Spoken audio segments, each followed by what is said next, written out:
ಇಡೀ ದೇಶದಲ್ಲಿ ಆರೋಗ್ಯ ಶ್ರೀಮಂತ ಇರೋ ಒಂದು ಕುಟುಂಬಕ್ಕೆ ಸೇರಿರುವಂತದ್ದು ಶ್ರೀಮಂತ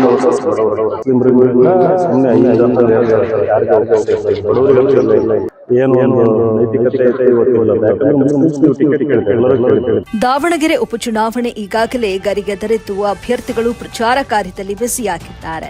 ಬಿಜೆಪಿ ಅಭ್ಯರ್ಥಿ ಟಿ ಶ್ರೀನಿವಾಸ್ ದಾಸ ಕರಿಯಪ್ಪ ಪರ ರಾಜಕೀಯ ಗಣ್ಯರು ಪ್ರಚಾರ ನಡೆಸಿದ್ದಾರೆ. ಇಂದು ಕೂಡ ಬಿಜೆಪಿ ಅಭ್ಯರ್ಥಿ ಟಿ ಶ್ರೀನಿವಾಸ್ ದಾಸ ಕರಿಯಪ್ಪ ಪರ ಐಪಿಎಸ್, ಕೆಪಿಎಸ್, ಇನ್ಸೆಟ್ ಅಕಾಡೆಮಿಯ ಅಧ್ಯಕ್ಷರು ಹಾಗೂ ಅಭಿಮಾನಿ ಬಳಗದ ಅಧ್ಯಕ್ಷರಾದ ಜಿಬಿ ವಿನಯ್ ಕುಮಾರ್ ಪ್ರಚಾರ ನಡೆಸಿದ್ದಾರೆ. ದಾವಣಗೆರೆಯ ಕುಕುವಾಳ ಗ್ರಾಮಕ್ಕೆ ತೆರಳಿ ಬಿಜೆಪಿ ಕಾರ್ಯಕರ್ತರು ಹಾಗೂ ಮುಖಂಡರ ಜತೆ ಪ್ರಚಾರ ಮಾಡಿದರು. ಗ್ರಾಮದ ಪ್ರತಿ ಮನೆಗಳಿಗೂ ತೆರಳಿ ಬಿಜೆಪಿ ಅಭ್ಯರ್ಥಿ ಟಿ ಶ್ರೀನಿವಾಸ ದಾಸ ಕರಿಯಪ್ಪ ಪರ ಮತಯಾಚನೆ ಮಾಡಿದರು. ವರದಿ ನಲ್ಲೂರು ಮೊಹಮ್ಮದ್ ಆಸಿಫ್, ಎಬಿ ನ್ಯೂಸ್ ಕನ್ನಡ, ದಾವಣಗೆರೆ.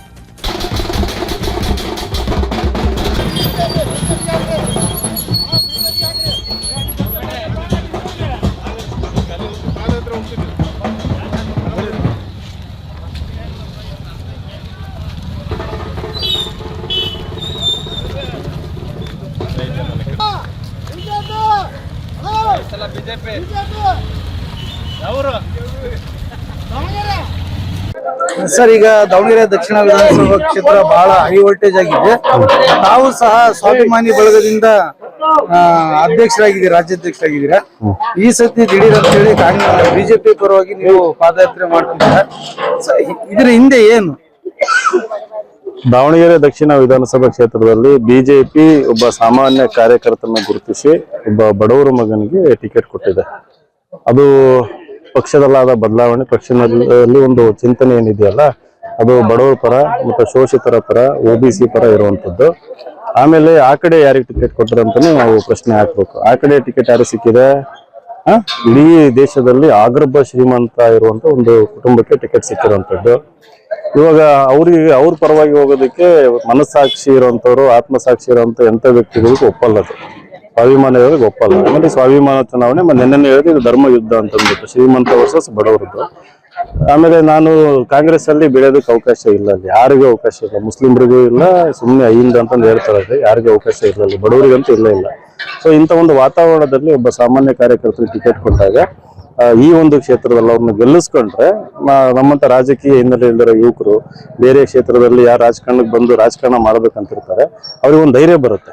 ಅಂದ್ರೆ ಸರ್, ದಾವಣಗೆರೆ ದಕ್ಷಿಣ ವಿಧಾನಸಭಾ ಕ್ಷೇತ್ರದಲ್ಲಿ ಅಹಿಂದ ಅಂತ ಏನ್ ಮಾನ್ಯ ಸಿದ್ದರಾಮಯ್ಯ ಅವರು ಹೇಳ್ಕೊಂತಾರಲ್ಲ, ಆ ಅಹಿಂದ ದಾವಣಗೆರೆ ದಕ್ಷಿಣ ವಿಧಾನಸಭಾದಲ್ಲಿ ಇದೆ. ಈಗ ಅವ್ರ ಸ್ಪೀಚ್ ಎಲ್ಲ ಅಹಿಂದ ಬರ್ತಿಲ್ಲ ಇವತ್ತು ನೋಡ್ರಿ, ಸ್ಪೀಚ್ ಎಲ್ಲ ನೋಡ್ರಿ, ಎಲ್ಲೂ ಕೂಡ ಅಹಿಂದ ಅಂತಂದು ಎಲ್ಲಿ ಹೇಳ್ತಾ ಇಲ್ಲ. ಯಾಕಂದ್ರೆ ಆ ಒಂದು ಅಹಿಂದ ಅಂತ ಹೇಳುವಂತ ಒಂದು ಏನು ಒಂದು ನೈತಿಕತೆ ಇತ್ತು ಇವತ್ತಿಲ್ಲದು. ಯಾಕಂದ್ರೆ ಮುಸ್ಲಿಮ್ಸ್ ನೀವು ಟಿಕೆಟ್ ಕೇಳಿದ್ರು, ಎಲ್ಲರೂ ಕೇಳಿದ್ರು, ಕೊನೆಯ ತನಕನ ಹೋರಾಟ ಇತ್ತು, ನ್ಯಾಯಯುತವಾಗಿ ಅವ್ರು ಸಿಗ್ಬೇಕಾಗಿತ್ತು. ಸಿಗದೇ ಇದ್ದಾಗ ಅವ್ರು ಯಾರ ಪರವಾಗಿ ಇವತ್ತು ಹೋರಾಟ ಮಾಡ್ತಾರಂಥದ್ದು? ಶ್ರೀಮಂತರ ಪರವಾಗಿ.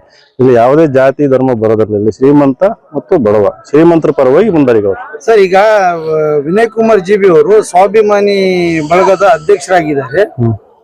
ಏಕಾಏಕಿ ಬಿಜೆಪಿಗೆ ಹೋಗ್ತಾರೋ ಅಥವಾ ಸ್ವಾಭಿಮಾನದಲ್ಲಿ ಇರ್ತಾರೋ? ಈ ಚುನಾವಣೆ ಮುಗಿಲಿ ಫಸ್ಟ್, ಆಯ್ತಾ? ಮೇ 4ನೇ ತಾರೀಕು ನಮ್ ಶ್ರೀನಿವಾಸ್ ದಾಸ್ ಕರಿಯಪ್ಪರನ್ನ ಗೆಲ್ಸ್ಕೊಳ್ಳುವಂಥದ್ದು. ನಮ್ ಜೊತೆ ಬಂದಿರೋರೆಲ್ಲ ಬಿಜೆಪಿ ಕಾರ್ಯಕರ್ತರು ಇದ್ದಾರೆ, ಸ್ವಾಭಿಮಾನಿ ಬಳಗದವರು ಇದ್ದಾರೆ.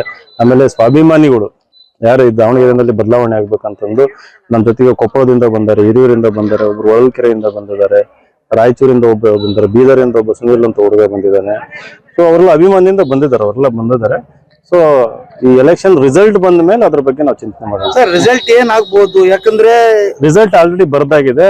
ಶ್ರೀನಿವಾಸ್ ದಾಸ್ ಕರಿಯಪ್ಪನವರು ಈ ಕ್ಷೇತ್ರದ ಮುಂದಿನ MLA ಅಂತಂದು ಅದನ್ನ ಯಾವ ಶಕ್ತಿನೂ ಕೂಡ ಬದಲಾಯಿಸಕ್ ಆಗಲ್ಲ. ಅವರೆಲ್ಲ ಇಡೀ ಕ್ಯಾಬಿನೆಟ್, ಮಿನಿಸ್ಟರ್, MLA ಎಲ್ಲ ಬಂದು ಇಲ್ಲೇ ಬಿಡಾರ ಓಡಿ ಕ್ಯಾಂಪೇನಿಂಗ್ ಮಾಡ್ಲಿ. ಈಗ ತಾನೇ ನಂಗೆ ವಿಚಾರ ಗೊತ್ತಾಯ್ತು, ಬಟ್ಲಕಟ್ಟೆಯಲ್ಲಿ ಒಂದು 20 ಕಾರು MP, ಒಬ್ಬ ಮಿನಿಸ್ಟರ್ ಎಲ್ಲ ಬಂದಿದ್ರಂತೆ.